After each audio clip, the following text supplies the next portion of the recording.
All right, we are here to do a video walkthrough of practice quiz number 2 for learning target number 10 on circle. So the golden standard 10.1. Let's start here. First step, determine the area.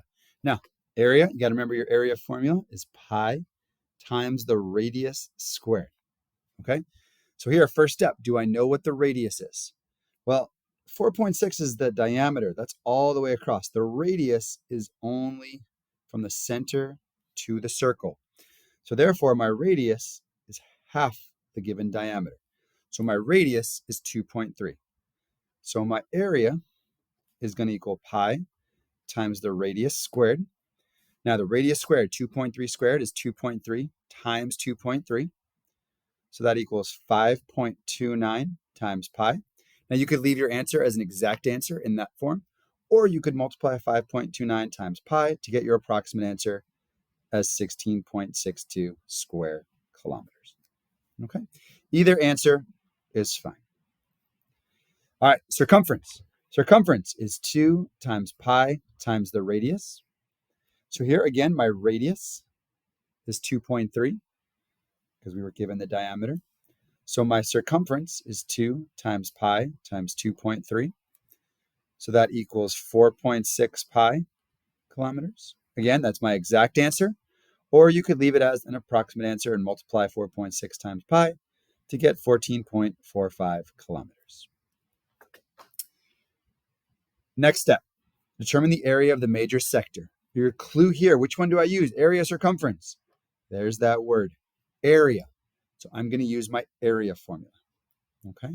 Now this time, I only want the area of this sector, okay, of this portion of the circle. So I want some fraction of the circle. The fraction I want is that central angle 210 out of the whole circle, 360. That's how much of the circle is in that sector. Then I'm going to multiply it by the area of the whole circle, pi times the radius of 9 squared. So that equals what? 210 divided by 360 times 81 pi. Our exact answer there, if we multiply 210 divided by 360 times 81, gives us 47.25 pi square yards. Or, as an approximate answer, 148.44 yards squared. Either one's fine. Okay, so again, I take the whole area and I multiply it by the fraction, central angle, divided by 360. That is our golden standard, 10.1. Let's move on to 10.2. For this one, it's all about intercepted arcs, central angles, inscribed angles, and intercepted arcs.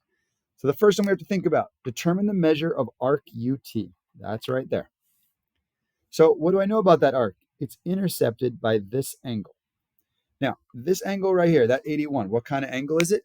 Turns out it's a central angle. We've got a central angle right here. 81 degrees is a central angle. The central angle, what's true about the arc it intercepts? They are the same. So the measure of arc UT equals 81 degrees. It's the same. All right, let's do the next one. Determine the measure of angle DCE. So I'm looking for this angle right there. Well, what arc does it intercept? It intercepts this arc. Well, what do I know about that angle right there? Turns out it's an inscribed angle. Excuse me. It's an inscribed angle. I spelled that wrong. CRIBE. Inscribed angle. Therefore, it must be half the arc it intercepts. So the measure of angle DCE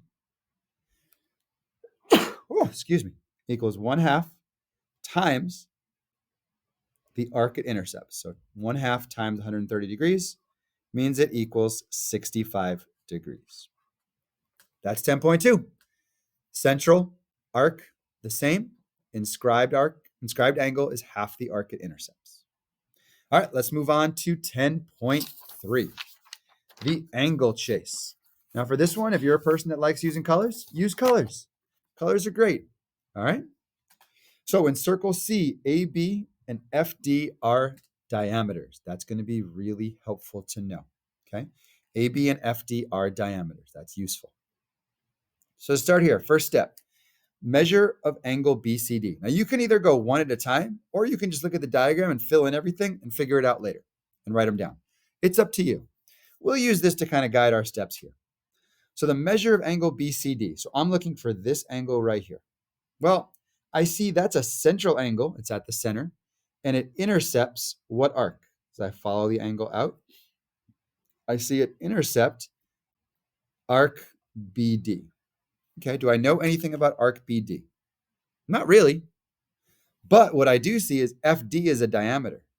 So that means arc FBD, this whole half right there, this half of the circle, equals 180. So therefore, arc BD must equal 180 minus 32. So arc BD must be 148 degrees, because 32 plus 148 equals 180. And we know, because that's a diameter, that's half the circle. So therefore, BCD is a central angle that intercepts this arc. So it must be the same measurement. So the measure of angle BCD must be 148 degrees. So if this is 148 degrees, what's the measure of arc AD? Well, arc AD is right here. I don't know anything about it, but I can see that it's intercepted by that angle right there. And what do I know about that angle? Well, I see it forms a linear pair with 148. So 180, the whole two of them together, minus 148, take away 148, leaves us with angle ACD is 32 degrees. If ACD is 32 degrees in the central angle, the arc it intercepts is the same. So the measure of arc AD must be 32 degrees. Next, measure of arc AL. What is the measure of arc A? Oh, sorry. Let's do this one. Measure of angle CAL first. So where is CAL? Well, that's this one. Let's see. CAL.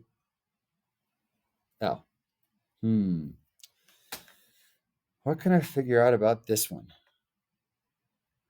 Well, I'm not really sure yet. Do I know anything about that? Can I figure out anything about that? Maybe not yet. All right. If it's not there, it's not there. Skip it. Move on to the next one. All right. So how about arc AL? Arc AL. So that's this arc right here. Arc AL. Now, what do I notice about arc AL? Where does that connect to?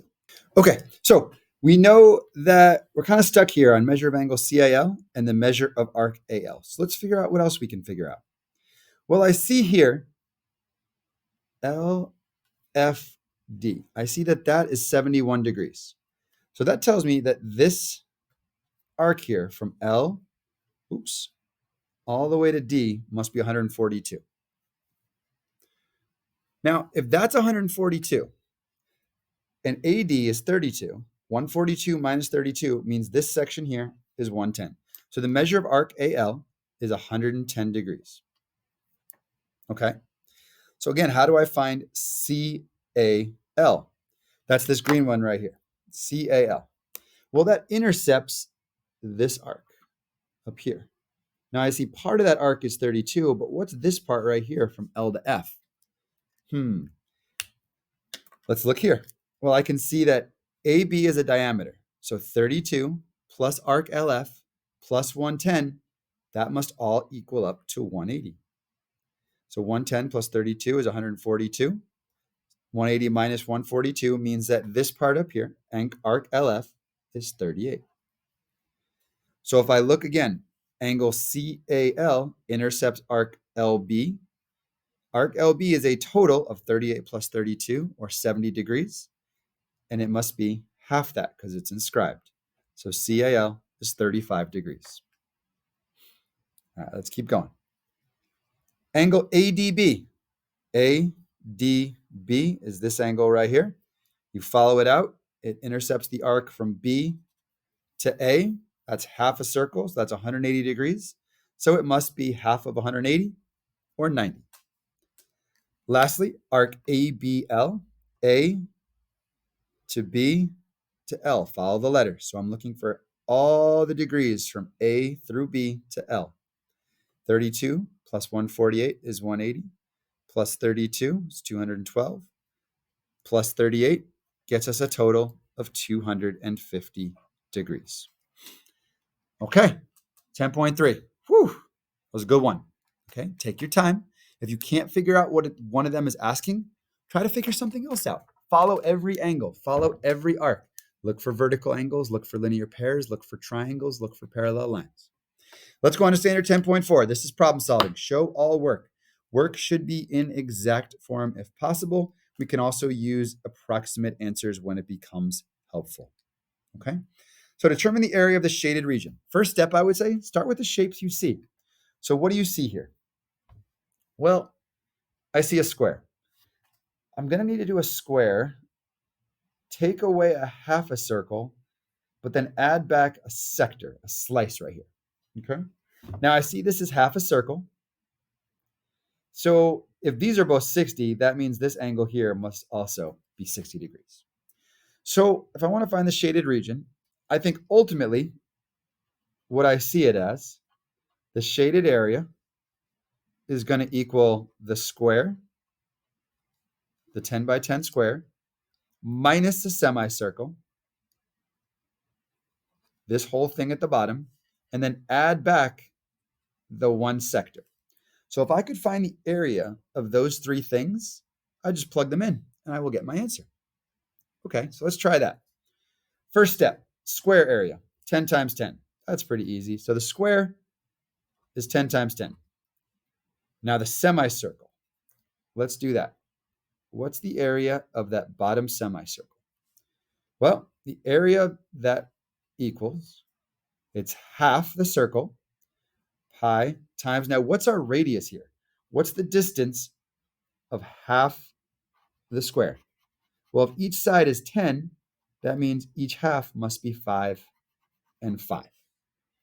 So 1/2 times pi times the radius of 5 squared. The radius goes from here, halfway on the side, the center of the circle, to the circle. So therefore, my area is 12.5 pi. Okay. So minus 12.5 pi. All right. And my sector area, because I've got to add back this shaded sector, all right, the area of that sector is my central angle, 60 divided by 360, times that same circle, pi times 5 squared, the area of that whole circle. Because I want one 60-degree slice of it. So that's going to equal 60 over 360 times 25. All right. So that's going to be about 4.17 pi. I'm going to add that back down here. Now, if we wanted to do exact answers, we would say, well, that's 100 minus, let's see, 8.33 pi. Turns out our approximate answer would be about 73.83 meters squared. That's where we want to be. So for these ones, what I would say is think about what shapes you see. Think about finding the area of the parts you need. If we're talking about an area problem, set up an equation with words to think about your process, then find each part as you go. All right, I hope that was helpful. That has been a walkthrough of practice quiz number 2 for LT number 10 on circles. Good luck.